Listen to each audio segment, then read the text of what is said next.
মধ্যপ্রাচ্যের রক্তাক্ত প্রান্তরে যখন হাজারো লাশ, তখন হঠাৎ করেই শান্তির বাণী নিয়ে হাজির ডোনাল্ড ট্রাম্প। কিন্তু প্রশ্ন উঠছে, ট্রাম্পের এই বাণীর পেছনে কি সত্যি শান্তির হাতছানি রয়েছে, নাকি এটা শুধুই নতুন করে আগুন লাগানোর কৌশল? যুক্তরাষ্ট্র ইরানের পারমাণবিক আলোচনার মধ্যে মার্কিন প্রেসিডেন্ট ডোনাল্ড ট্রাম্পের আরব সফর আদতে কি বার্তা দিচ্ছে মধ্যপ্রাচ্য এবং বিশ্বকে?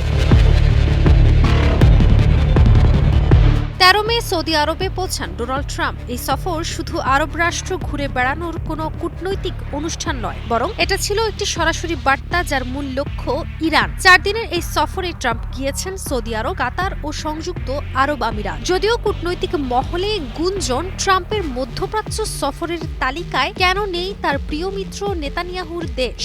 অনেক কূটনৈতিক বিশ্লেষকের মতে মার্কিন ইসরায়েল সম্পর্কের সাবেক জমানার হয়তো ঘটেছে সমাপ্তি।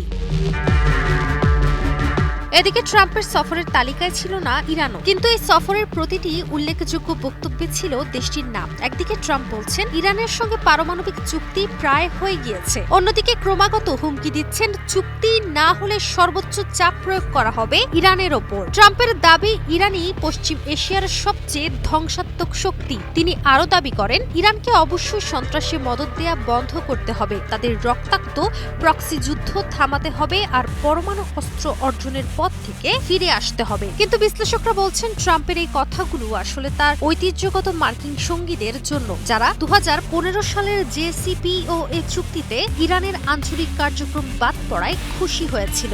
এবার তারা চাইছে শুধু পরমাণু নয়, বরং সিরিয়া, ইয়েমেন, লেবাননেও ইরানের প্রভাব কমাতে হবে। তাছাড়া ট্রাম্প এটাও বুঝে গেছেন মধ্যপ্রাচ্যে তার ডিল মেকার ইমেজ ফিরে পেতে হলে শুধু ইউরেনিয়ামের কথা বলে চলবে না, দরকার হলো নতুন এক চুক্তি যা মার্কিন মিত্রদের মন ভরাবে এবং সেই সাথে ইরানকে কোণঠাসা করবে। ট্রাম্পের এই সফরে আরেকটি গুরুত্বপূর্ণ ঘটনা ঘটেছে, আর তা হলো ট্রাম্প রিয়াদে সাক্ষাৎ করেন সিরিয়ার নতুন প্রেসিডেন্ট আহমেদ আল শারার সঙ্গে। সেখানে তিনি ঘোষণা করেন সিরিয়ার ওপর নিষেধাজ্ঞা তুলে নেওয়া হবে। এতে স্পষ্ট হয় ট্রাম্প আদর্শবাদ নয়, বরং সুবিধাবাদী চুক্তিতে বিশ্বাসী। তার এই অবস্থান ইঙ্গিত দিচ্ছে ইরানের সঙ্গেও এমন অপ্রত্যাশিত চুক্তি আসতে পারে। কিন্তু এই চুক্তির সম্ভাবনা এখন অনেকটাই প্রশ্নবিদ্ধ, কারণ ট্রাম্পের মধ্যপ্রাচ্য বিষয়ক দূত স্টিভ উইটকফ প্রকাশ্যে স্বীকার করেছেন তারা বিস্তারিত কূটনীতি নয়, বরং দৃশ্যমান অর্জন নিয়ে বেশি আগ্রহী।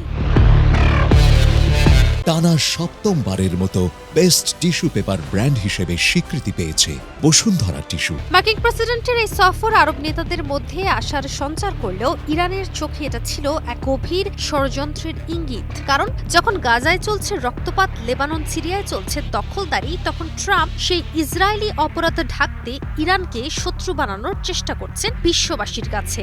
এমনকি এ বিষয়ে ইরান সরকারও এর কড়া জবাব দিয়েছে। তারা বলেছে ট্রাম্পের এইসব মিথ্যা অভিযোগ ইসরায়েলের অপরাধ আড়াল করার চেষ্টা মাত্র। এছাড়াও তারা স্পষ্ট জানিয়েছে ট্রাম্পের এই বক্তব্য ইরানিদের জাতীয় ঐক্যে ফাটল ধরাতে পারবে না, বরং এটা তাদের বন্ধনকে আরো মজবুত করবে। অন্যদিকে ট্রাম্পের সফর যে শুধু আঞ্চলিক যুদ্ধ নয়, বরং অর্থনৈতিক লেনদেন ভিত্তিক তা স্পষ্ট। কারণ আরব বিশ্বে বহু বিলিয়ন ডলারের চুক্তি সই করে তিনি একদিকে যেমন মিত্রতার বার্তা দিয়েছেন, অন্যদিকে ইঙ্গিত দিয়েছেন যুদ্ধ নয়, বিনিয়োগই এখন অগ্রাধিকার। তবে দিন শেষে প্রশ্ন রয়ে যায়, এই চুক্তির নামে চাপ, এই বন্ধুত্বের নামে হুমকির পরিণতি কি?